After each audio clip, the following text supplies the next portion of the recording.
Hello students, आपको मैंने rational number की प्रॉपर्टीज़ पढ़ाई थी और मैंने आपको बोला था जो प्रॉपर्टीज़ मैंने आपको पढ़ाई हैं उनसे रिलेटेड क्वेश्चन अराइज हो जाते हैं एग्ज़ाम में एमसीक्यू में 6th 7th 8th में।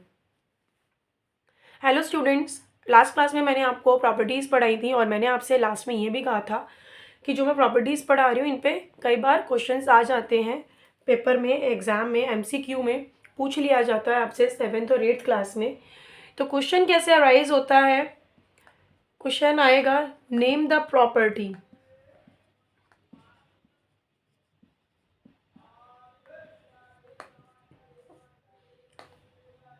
-13/7 multiply -2/17 is equal to -2/17 into -13/7। तो फर्स्ट क्वेश्चन है, आपको केयरफुली देखना है। इन्होंने पूछा है आपसे name the property which is apply on it. तो आपको मैंने एक प्रॉपर्टी, जब हमने प्रॉपर्टी कॉम्यूटेटिव प्रॉपर्टी पढ़ी थी तो हमने कुछ ऐसा पढ़ा था, ए इंटू बी, बी इंटू ए, ये पढ़ा था। ये कौन सी प्रॉपर्टी थी हमारी? Commutative property. और ये कौन से ऑपरेशन के अंडर थी? Under multiplication.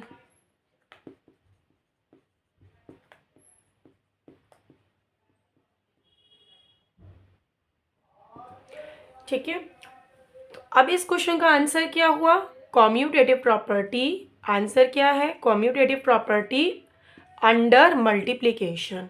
तो जब पेपर में इस तरह का क्वेश्चन आए, आपसे पूछा हो नेम द प्रॉपर्टी, तो आपको जो मैंने प्रॉपर्टी समझाई थी ऊपर, सारे मैंने आपको इसके फॉर्मूले भी बताए थे किस तरह से प्रॉपर्टी लिखी होती है, आपको चेक करना है, देन आपको इसका आंसर लिखना है। 1 मार्क का क्वेश्चन आता है, 1 मार्क पूरा आपको मिल जाएगा। सेकेंड क्वेश्चन इसमें कैसे आ सकता है?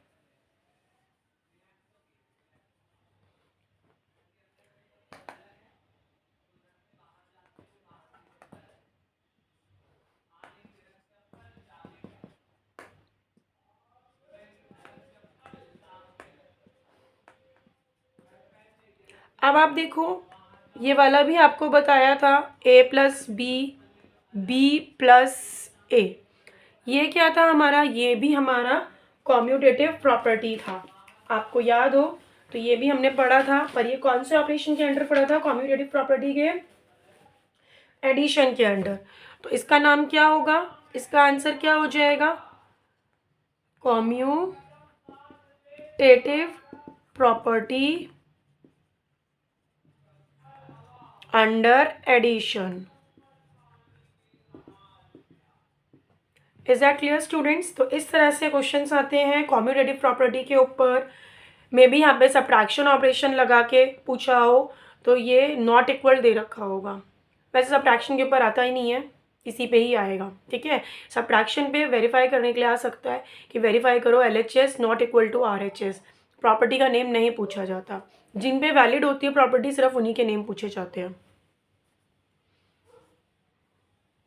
ओके, नाउ नेक्स्ट क्वेश्चन इस पे जो अराइज हो जाता है, 36/7 plus 2 plus 3/7 is equal to 36/7 plus 2 plus 3/7। आपको याद है मैंने तीसरी प्रॉपर्टी बताई थी एसोसिएटिव। एसोसिएटिव में क्या था? पहले इन दोनों को प्लस, फिर इनके रिजल्ट को इसके साथ प्लस, फिर इन दोनों को प्लस, फिर इनके रिजल्ट को इसके साथ प्लस। तो हमने कुछ ऐसा पढ़ा था,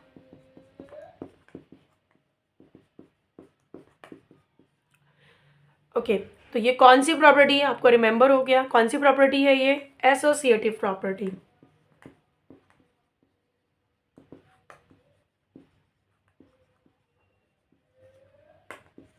under addition. Clear? Associative property under addition. Okay, इस तरह से ही आपके क्वेश्चन आएंगे, नेम द प्रॉपर्टी, और आपको क्वेश्चन दिया रहा होगा और ऑप्शंस दे रखे होंगे। आपको उसमें चेक करना है वो कौन सी प्रॉपर्टी है और कौन से ऑपरेशन के अंडर है। फिर आपको अपना ऑप्शन टिक कर देना है एंड आपको पूरा मार्क्स मिल जाएगा। Thank you students.